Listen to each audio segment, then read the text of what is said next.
Good evening, everybody. I'm Eric Feil of Richner Communications, and I am so excited to welcome you all here tonight for our webinar, Inside LI webinar produced by Richner Live. This is Living 50 Plus, Health, Wealth, and Self. This is presented by AARP Long Island. It's the second in a three-part series. The first one was all about, of course, the health. We talked about eating healthfully, getting a great diet. Now tonight is all about wealth. And it's not just dollars and cents, but a wealth of information that is coming your way. Now, the key, of course, to getting information is to know where to look for it, right? Well, the 500 plus of you who signed up and are here with us live tonight, you need look no further than right at your screen, because we have two incredibly knowledgeable, experienced local attorneys who know about all of the subjects, whether it is estate planning, Medicaid, Medicare, wills, trusts. We're going to hear all about it. It is my great pleasure to welcome here this evening Ron Fatoullah and Constantina Papageorgiou. And now to kick things off and to start us down this road to 10 steps to a better retirement, the first step, I always say, starts with our friend Bernard Macias. He is excuse me, the Associate State Director, Long Island, AARP New York. Bernard, welcome. Well, thank you, Eric. I like how you cleared your throat to introduce me. How wonderful. All right. Well, greetings, everyone. On behalf of AARP New York, I want to welcome you to tonight's Wealth webinar from our series titled Living 50 Plus, Health, Wealth, and Self. This is part of our three-part webinar series. And I am the Associate State Director for Community Outreach and Engagement for AARP right here on Long Island. I serve close to 500,000 members across Nassau and Suffolk counties. AARP nationally, we're 38 million members strong nationwide, but 2.5 million of those members live right here in New York State alone. And so out of those 2.5, 500,000 of those members are right here on Long Island. So a little bit more about AARP. We're the nation's largest nonprofit, nonpartisan organization dedicated to empowering Americans 50 and older. I want to just remind our audience today, we start at 50, and it's all about how we want our members to choose how they live as they age. AARP works to strengthen our communities and advocate for what matters most to our members, but especially to their families, with a special focus on health security, financial stability, and personal fulfillment. So if you remember anything about AARP, remember that we're all about health, wealth, and self, which is why AARP Long Island teamed up with Herald Inside LI to proudly present this three-part webinar series. So like Eric mentioned, last month was all about health. We had a wonderful program for all of you, a 101 on eating well and talking about fruits and vegetables. And plus we had a live cooking segment that people really enjoyed. Tonight, our focus is on wealth, where our panelists are going to be sharing a lot of important information and tips and have an open dialogue with all of you on how to better prepare for retirement, a really important topic. And next month, it's all about self. We're going to have a special personal fulfillment presentation on how to best declutter your space and while you declutter your mind at the same time. So consider it a time for cleansing and for your home, for your personal life. And we're going to be talking to experts next month on that. So as you can see, these webinars will cover different, range of topics. And again, I want to thank you for joining tonight's webinar. At AARP, we're focusing on supporting the communities throughout the state with opportunities to connect without leaving your home. We're offering many ways to keep you and your families engaged and informed online. And in fact, right now we're doing a campaign where we call it like, did you know that the younger you are, the more you need AARP? So please connect with us at AARP Long Island. And you can visit us at our website, aarp.org/near-you, to learn more about other events, webinars, at-home activities, classes, volunteer opportunities. We have a lot of different opportunities available to you to volunteer virtually with us. And you can also find us on Facebook at facebook.com/AARP Long Island. So Eric, right back to you and this wonderful program we have tonight. Well, thank you so much, Bernard. You raised such an interesting point there when you mentioned that AARP, and this is 50 plus, but the younger you are, the more you need it. And that really goes to the point of what we're going to hear a lot about here tonight. It's starting and planning and learning as early as you can.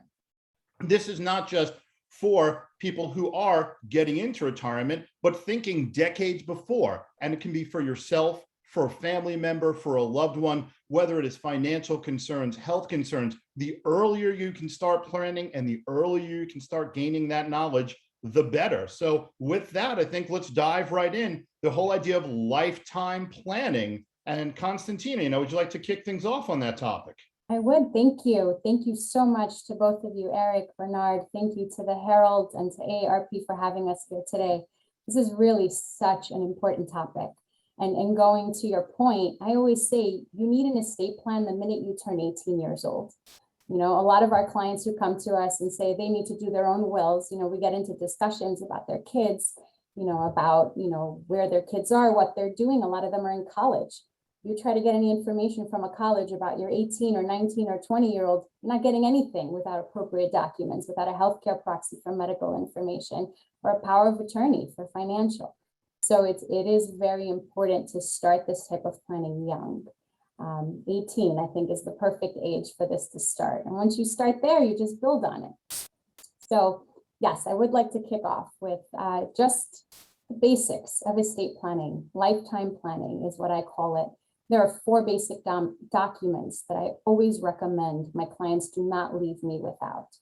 I'm going to cover the first 3, and then I'll pass the torch on to Ron to keep going with it.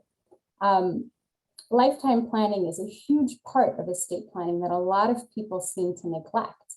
They seem to think, well, I did a will, I don't need anything else, but that's not sufficient. A will really only covers you after your life, when you've passed away.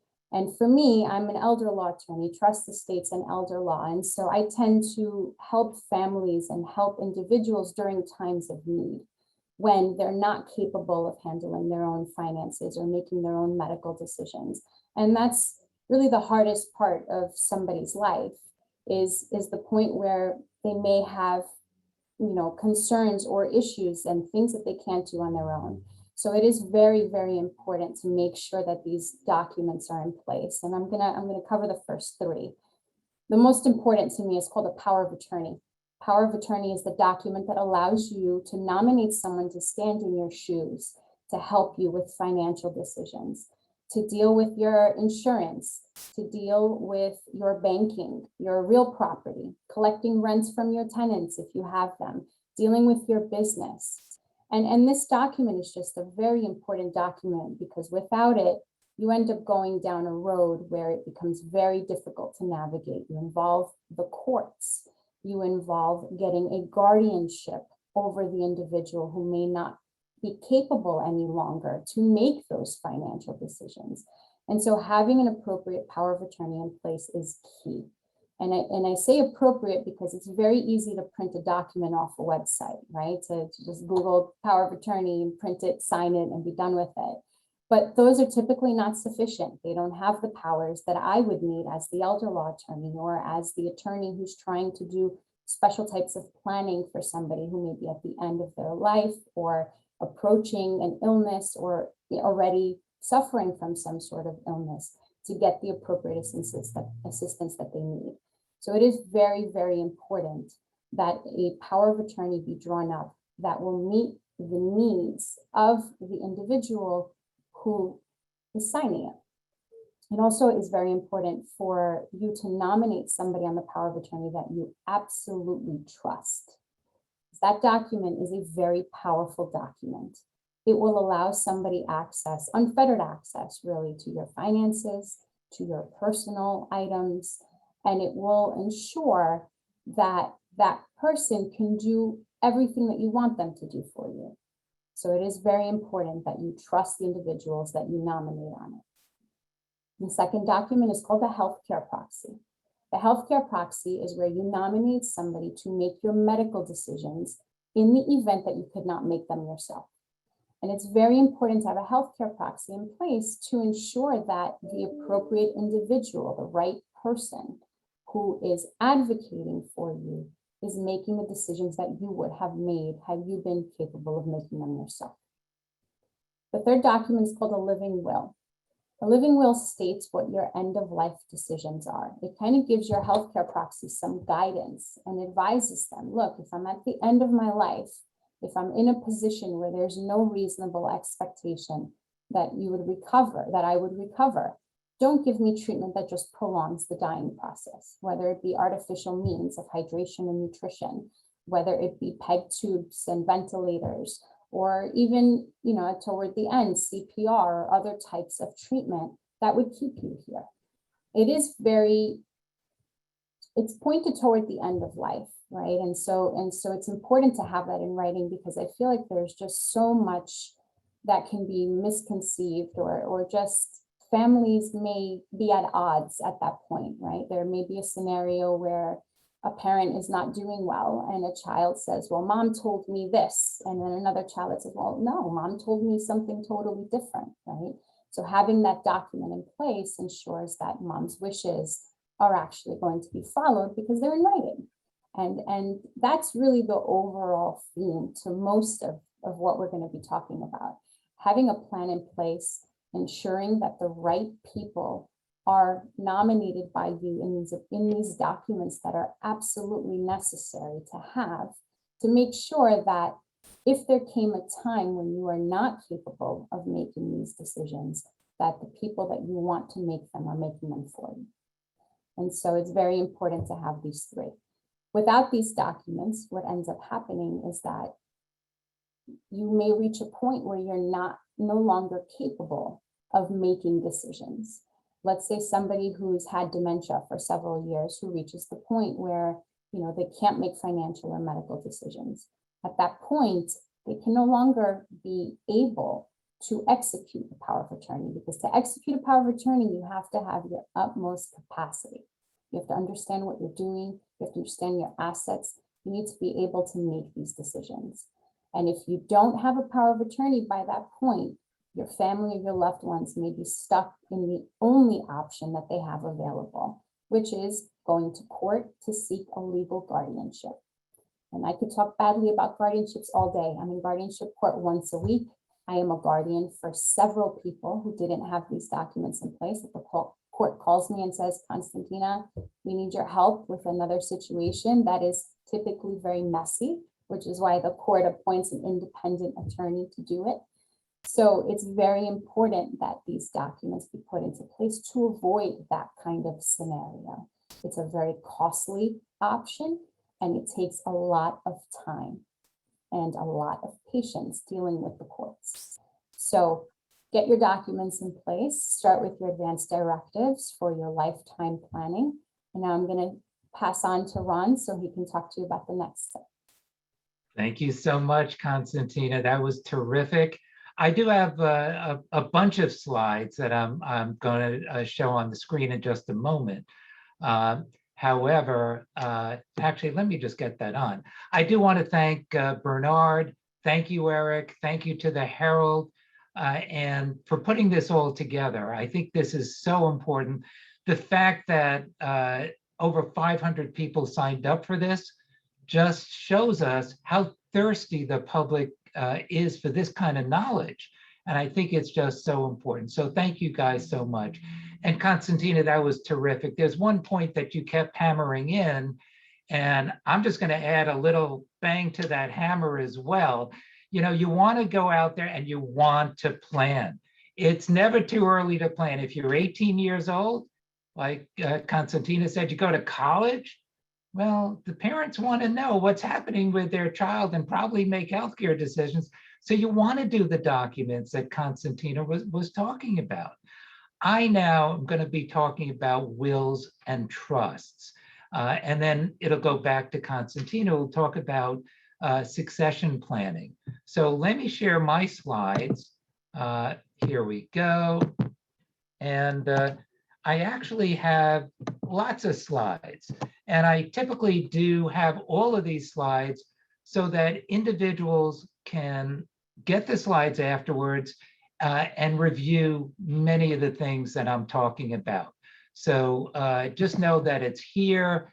Don't focus on reading all of this. But number one, before we get into wills and trusts, you gotta get your team together. It's the attorney, the estate planning attorney, elder law attorney, such as myself, such as Constantina, so important. And we interplay with the financial advisor, and we interplay with the CPA. And if there's a care need, there might be a geriatric care manager.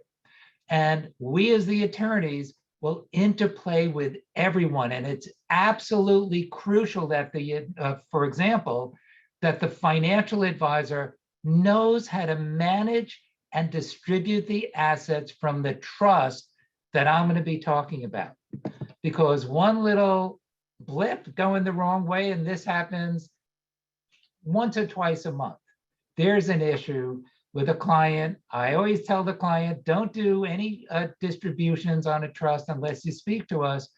But if there's an advisor that doesn't understand, it could absolutely ruin the plan. So let me start off with the last will and testament. I assume that most of you know that a will is a document that sets forth where your assets go when you pass away. The individual that creates that document is called the testator. The individual named in the will that manages the assets will get letters testamentary so that they can operate and eventually pay debts and distribute the balance to the beneficiaries set forth in the will. Many times individuals ask, well, can the executor be a spouse? Can an executor be a beneficiary? And the answer is, of course, yes, you can. Just like Constantina mentioned with the power of attorney. Power of attorney and a will is not a DIY document, a do-it-yourself document. Clients get trapped into thinking they could just do it. And with the power, there are so many extra powers that we need. With the last will and testament, simply put, even if you could download the right type of will, there's a presumption that when the attorney drafts that will, that it's a valid will. And that goes so far when we have to probate that will later on. So what about wills versus trusts? What is probate? Well, a will gets probated. Many people come and say, well, I want a will so I could avoid probate. It's not exactly how it works. When you have assets that go through the will, then the will be probated. It's a living trust that avoids probate for the assets held by that trust. Why a trust? Well, the trust is not a public document, it's private. It expedites the distribution of assets. Things happen much quicker. And a living trust also helps to avoid a will contest. So what is a trust? A trust is an agreement. There's a trust agreement that we would draft that creates an entity. And this entity called a trust holds assets, will hold your assets. And those assets will be managed and distributed in the way that we prescribe in that trust.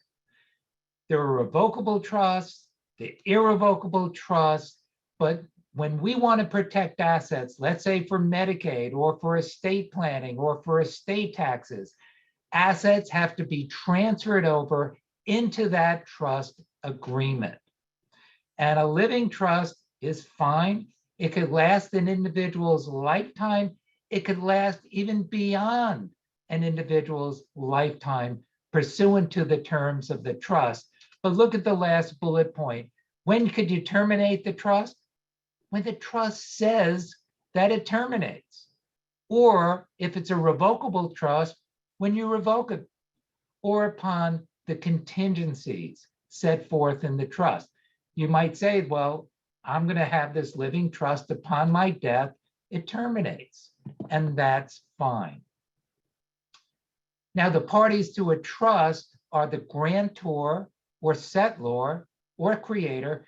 That's likely you, the creator of the trust. The trustee is the individual that manages the assets of that trust. Could be you, could be someone else, could be a child, could be children. And then we have beneficiary or beneficiaries. Who's going to get? Well, you could be the, for example, income beneficiary, where you get income during your lifetime while you're protecting assets for Medicaid. And then upon your death, your children could be the remainder beneficiaries. I'm simplifying things. Again, a trust is not a do-it-yourself document. It has to be done exactly right. And there are living trusts for so many different reasons. But for our Medicaid trusts, because I'm going to be talking about that in the next section, there are so many benefits to that living trust, where you can get assets out of your name for Medicaid, but retain all of the tax benefits that you would have if you actually held the asset in your own name. So I'm going to get into that in just a moment. But if we're doing a Medicaid trust, that trust must be irrevocable. It's better if you are not the trustee. You could say you want the income for the rest of your life, and principal will go to your beneficiaries. But the advisors that are managing those assets, that financial advisor, has to be very careful on how he manages and distributes those assets, how he or she does that, because that could mean protecting your assets or not protecting your assets. So when we do this, we need to educate the financial advisor or use someone that also knows exactly what they're doing. So the advantages of the Medicaid Asset Protection Trust is, for example, you could preserve your home, you could live there, the asset's out for Medicaid purposes. Currently, there's no waiting period at all if you need Medicaid home care. There would be a wait for Medicaid nursing home care. So you want to get this done as soon as possible, just as Constantina said. You could still keep all of your real estate tax exemptions. You could even keep the $250,000, and husband and wife would have $500,000 exemption from capital gains taxes, just as if the home were in your name. But you're getting protection for Medicaid. You could transfer your brokerage accounts into this trust, still receive the income, but protect the assets for Medicaid. Why Medicaid? Because you want to figure out a way to pay for long-term care, get income, and protect your assets. This slide goes over the benefits of a living trust as opposed to an outright transfer. And with the living trust, upon death, let's say you have your home in the trust and you paid $50,000 for it, but now it's worth $1 million. Your basis for capital gains taxes will be stepped up to the full market value at the time of death. There'll be no capital gains for your children or whoever the beneficiaries are. You do get that $250,000 or $500,000 capital gains tax exclusion if the home is sold while held by the trust. You don't have to wait till death to sell the house. The trust could sell it as well. and we would go over the pros and cons of that. So we're going to be soon moving into the next section, but I'm going to turn it over to Constantina, who's going to talk about succession planning, a very important topic. Constantina? Yes, thanks, Ron. So it's also very important, obviously, our overall theme here, again, we said is planning, right? Estate planning, long-term care planning, asset protection. It's engaging in all different types of planning. One thing that I think a lot of people don't consider is succession and business planning. And that is a very important topic because for many people who have started a business, maybe from point zero and built it and made something out of this business, what happens to it when they eventually retire, if they eventually retire, right? So it's very important to put together a comprehensive plan to ensure that what that person built ends up the way he or she wanted it to end up, right? Where they wanted it to go. They got proper compensation for it. They planned ahead to ensure that maybe their family members are protected, maybe other investors are protected. And so the biggest and most important point of succession planning is that you have to make sure you have a good team together. Just like Ron said, with estate planning, you need a team. It's exactly the same thing with business and succession planning.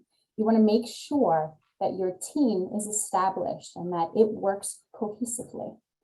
I don't personally handle the business and succession planning. A couple of my partners do, but we were having a really good discussion actually before this. We met with clients who've built almost an empire, right? And they've started from zero and they're millions of dollars into these businesses. And while the businesses ran very well for many, many years, they're starting to have issues between the partners, right? Between the people who've been involved since the beginning. Or maybe a partner passes away and now their family jumps into gear to stand in their loved one's shoes to now take over. And there are rifts between partners. And, it's very hard to sometimes have everybody continue to get along the way they got along for the last 40 years. So the best thing that you can do for your loved ones, for your family, for your business is to ensure that you put together this plan. And I was talking to my partner, Joe Malazio, and he was saying, look, you really need to start this 3 to 5 years. I would recommend 5 years before your end date, before your exit date. And you need to put together this plan that will include your accountant that ensures that on your exit, you're not paying tons of taxes, right? Or that you're using the tax laws wisely to ensure your protection. You need your accountant, your attorney to ensure that you're protected from a legal standpoint, to make sure that once you're out, you're out. You don't have liability, you don't have any other potential exposure. You need your financial planner to ensure that, hey, if you sell it for X amount of dollars, or if you stop receiving a certain amount of income every month or every year, whether you'll be able to carry on your life the way that you have been, or to the manner that you want to continue to live your life. And so all of these individuals, and an appraiser as well, because you'll need someone to value your business. I feel like that's one of the biggest issues that I have when I'm talking to my clients about planning, is that sometimes people like appraisers, and they cost a lot of money, right? So you may be shelling out thousands of dollars to get an appraisal of your business, but in your mind, you may have an idea of what it's worth, and it may not be worth that, right? So putting together this team will ensure that you get the maximum amount of money that you can for your business. It'll ensure that you have a seamless transition out while others may be coming in, whether you're selling or you're passing on to the next generation.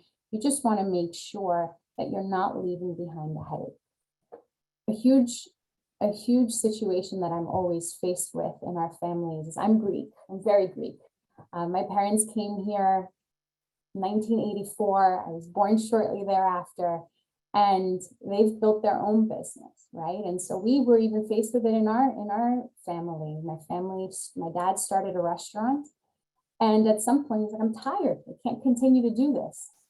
And so the discussions were had, and it was coming up with a plan of, well, how will we continue to keep this in our family? We've had the restaurant now for 32 years. It's an entire lifetime. The amount of blood, sweat, and tears that were put into that place are unreal between all of us. I've been working there since I was 12 years old. I still help on holidays. I still help whenever they need me because I grew up in the restaurant. I love the restaurant, but that transition was hard. It was hard for them to let go. It's hard for them to move on, and so, we face these, and especially the family businesses where you may not have the documents in place to make sure that every operating agreement I is dotted and T is crossed, to ensure that you've kept up with the minutes every shareholder meeting or member meeting, and all of that is very important. So finding the right attorney and the right advisor to help you put all of that together is important, and it really should not.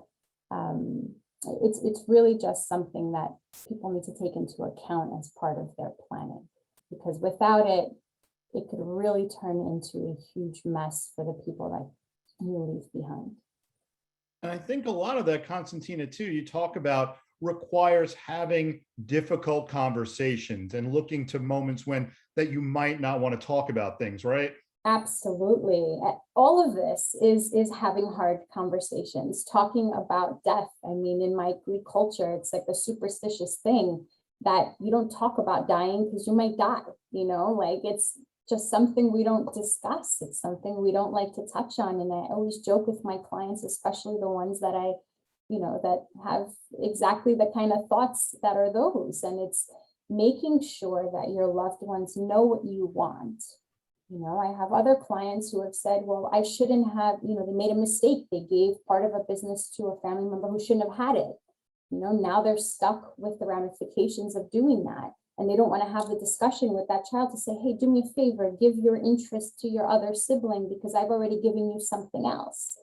So these are hard conversations. These are hard circumstances, but it's important to put it all down on the table. Talk about it, address it, and bring it to what it needs to be brought to, and handle it the way it needs to be handled. Otherwise, you may walk away one day, you may pass away unexpectedly, and all of this remains behind in a huge mess. I always say it takes a lifetime to build an empire and 20 minutes to tear it down. I've seen so many families who have literally come here with nothing and have bought a house or two in Astoria. I'm a Queens girl. I'm from Astoria, born and raised. I always tell my husband, you're never getting me out of Astoria, right? And so, they bought a house for $40,000, $50,000 back in the 50s and 60s. Now they're worth $3 million, $4 million, and mom didn't do a will. And the house, mom promised me this house, mom promised me that house, and it turns into a fight. Just turns into attorney versus attorney. $400,000 later, after years of litigation, what happens, right? This empire that was built is torn down. So you're right, Eric. It's a very crucial point of having these tough discussions, putting it all on the table, and getting it done. If I could interject, Eric, if you don't mind, and that was an amazing story, Constantina. I love that. Thank you. And Eric, you bring up a point, and Constantina as well. I find that the fear that people have of just making an appointment, they think about that difficult conversation, and then it translates into, maybe I just don't want to handle it this week or next week, and then they never handle it. They don't come into our offices and have that consultation that can help them tremendously. I just want to get this off my chest. I find so many people who come in with trepidation and they're nervous and, and sometimes shaking when they're in my office. They leave with a big smile on their face that they did it. And many times clients say, this wasn't so bad. I said, no, it's great. You're, God willing, live a long time in good health, but you did your planning. And you should go out here and feel good about it, knowing that you're going to protect assets, protect your family's future and your future. And That's what it's all about. So I would say to everyone that's watching this, do not be afraid to pick up the phone and call us, call the elder law attorney and set up that appointment, because it's probably going to be the best thing that you could do. You're going to feel so much better afterwards. It is. It's such a relief to put it in place. And then I hear it all the time. They're like, I was so intimidated. I was so scared, but this is easy. It's easier than I thought, you know, Yeah. and I understand there are so many more pressing things in life, right? And I always joke that estate planning goes on the back burner, right? You have to worry about feeding your kids on a day-to-day, going to work, waking up and functioning for other 10 million other things, but not realizing that there's this important thing of planning that if Right. you don't put it in place, you know, you're leaving behind you this potential mess. Absolutely. It's such a relief when you do the planning. Pre-COVID, I clients would used to hug me all the time after the consult. Thank you so much. And I kind of miss that. I totally miss it. I totally miss it. I say it on the way out sometimes. I'm like, I would normally hug you right now. You're right, but not now. Not now. Not now. For sure. And I think there has to come, for people who have this trepidation and this fear, a sense of relief for having planning, not just on the financial side, but I think all of us, we look at friends, family, loved ones, and you hear stories, whether one that hits you immediately as personal or something you hear on the news, in the world of health, that not preparing for the health aspects and the long-term care, all of a sudden that can turn on a dime, maybe even more quickly than the financial aspect. You know, Constantina, and you're going to talk a little bit about, starting this segment on Medicare and the issues really of planning and preparing on the health aspect. And those really are also linked from a financial standpoint and a health standpoint, right, Eric? So, you know, if you don't plan ahead to make sure you have the appropriate long-term care in place, you can potentially have a financial catastrophe, you know, and a huge misconception that a lot of my clients have is they think that, oh, well, I have Medicare. Medicare is going to cover my care. And it's sure, Medicare does cover care, but to a limited extent. Medicare is health insurance and is not long-term care. It provides you with health insurance. And so if you go to the hospital, if you have the required parts, A, B, there's C, there's D, there's so many different types of, so many different letters, and they change all the time, what they cover, what they don't cover, like everybody's health insurance, right? But parts A and B will cover 80% of your medical costs, right? If you have traditional Medicare. And that 80% will leave a 20% copay, which can be covered by supplemental insurance, such as AARP. So many of my clients have AARP, and they're so happy with AARP. It's one of the best insurances that you can have. And so while it's helpful to cover your medical costs, it's limited. Medicare covers just that, your health insurance. So in the event that someone fell and got hurt, let's say they broke their hip and they had to go to the hospital, Medicare would cover their 80%, leaving the 20% copay that would either get paid out of pocket or through their supplemental insurance. And then when they left the hospital, if they needed to go into a rehab center, Medicare would again pay for a portion of it. So this is where people have the misconception. They think, I'll just go to the facility and it'll be paid in full, but that's not the case at all. Medicare covers up to 100 calendar days, up to 100 days. The first 20 are paid in full. Again, this is traditional Medicare. From day 21 to day 100, there's a copay of about $180 or so a day. If you have a good supplemental plan, chances are they'll pick up most of it, if not all of it, for those remaining 80 days. But if you don't, you're paying out of pocket almost $200 a day to be at that rehab center. And like I said, Medicare pays up to 100 days. So you are not guaranteed a full 100 days. You may get, you may show that your rehab services are helping you, your PT is doing well, you're improving. And if you're improving, you'll continue to get Medicare.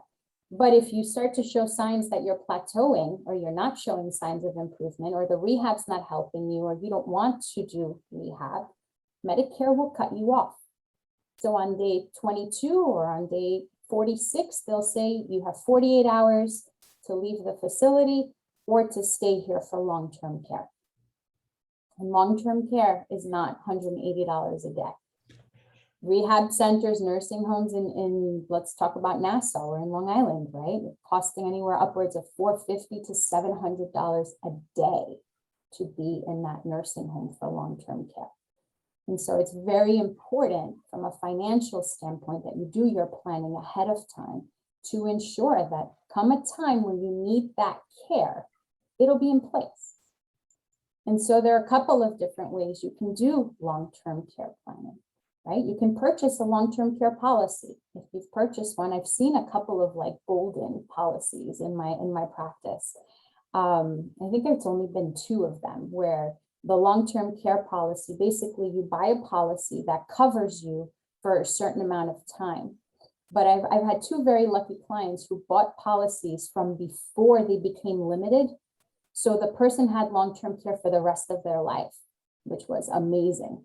But those are very rare. You would have had to buy a very long time ago, and the policy never changed because it wasn't allowed to change as per the rules of it.